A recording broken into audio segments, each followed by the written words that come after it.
right, away we go. Butch Witkowski. Butch, welcome to Coast AM. I'm glad to be here. Good to have you. I have some, I get these little computer messages as we go on with the program. And there are some who are already saying, look out for Butch, it's going to be disinformation. Wow. Any idea why anybody might say that before we even get started? No idea. Okay. I love to ask people this, and so I will ask you how you be.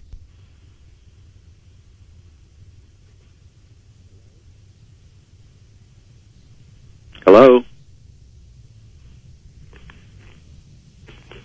Hello? I think perhaps we're back in business here. Okay. We had a quick disconnect. I'm going to ask you how and why you got into ufology. After seeing a sighting in Tucson with some other folks, it was pretty nasty.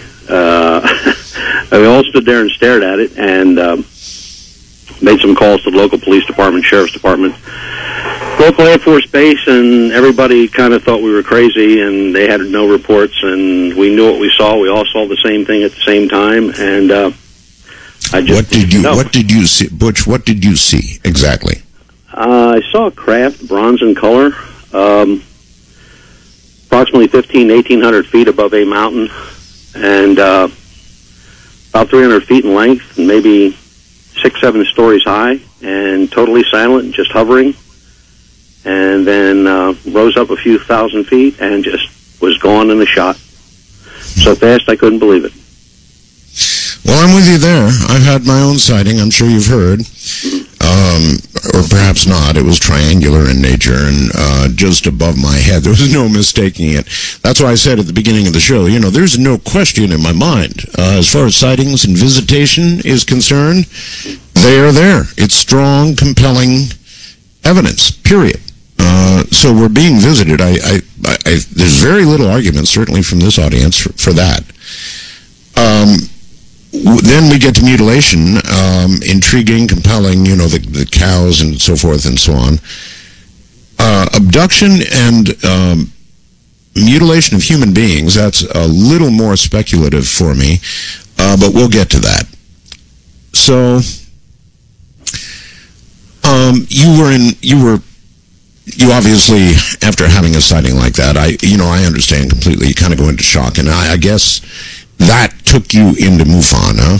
Well, I stayed at it until I think it was late 2002, and then I just gave up. I just figured there was no end to it, and you couldn't get an answer, and every time you'd ask a question, you were just getting another question, and then I went to MUFON in 2007.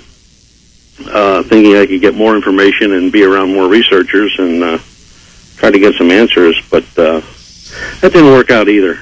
It just seemed like they did a fine job of taking the cases, but then there was never an answer. They were put into a database, and that's kind of where they stayed. So I didn't get an answer there. Well, that is MUFON's job, though, to collect the data, right, and to keep it. And so you at least then had access to a lot of files and a lot of cases, right? Right. Yeah, and got to look at a lot of things from way back. They kept records in '69, so they did a real good job at that. And then I just got antsy and wanted to go further. And around beginning of 2009, I started putting together the UFO Research Group of Pennsylvania. Okay. What did you learn with your research group that MUFON couldn't give you? We could go a little further in the fact that we had professionals, people that are working police officers, working fraud investigators, and so forth, and it was just a lot easier getting information, and there was a lot of avenues opened up as far as forensics and stuff like that we couldn't get from MUFON. Did anything in any of the cases that you did, I don't want to dive too deeply just yet, we're just beginning, but with the ability to have forensics at hand, I know, in a murder investigation, it's frequently the thing that makes the case, a little hair, a little DNA, a little something. So with forensics available to you, you probably did get more than MUFON. What kind of stuff became available to you? Evidence. Well, like in the Carbondale case, the lantern case in Carbondale, Pennsylvania,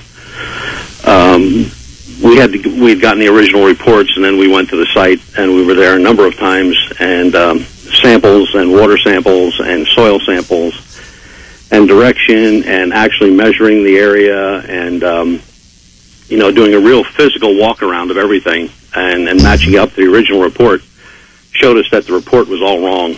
Everything was wrong. They talked about a current that was moving this light around inside the pond. Well, it's a silt pond. There is no current. We tested that, and right now we're having some side-scan radar done also. We can't prove what went into that lake. Into that pond, but we can sure as heck prove it wasn't a lantern. That's a fact. Okay. Make me a little more familiar with the case. Something went into a pond. Yeah, some young folks were standing on a corner in Carbondale, Pennsylvania, and they witnessed a bright light come over a mountain and kind of give itself kind of a controlled landing into a silt pond at a coal mine. And they called the police, and the police didn't come right away, and then they called them again, they didn't come, they called them a third time, and they finally showed up. And one of the officers, upon getting out of his car, fired his revolver into the light 4 or 5 times, which was kind of strange. And then a researcher from Philadelphia shows up 3 days later and takes control of the case. And Dr. Daines, he comes out of Chicago from Hynek's outfit, and so everybody's studying this thing, but it's like 3 days after the fact.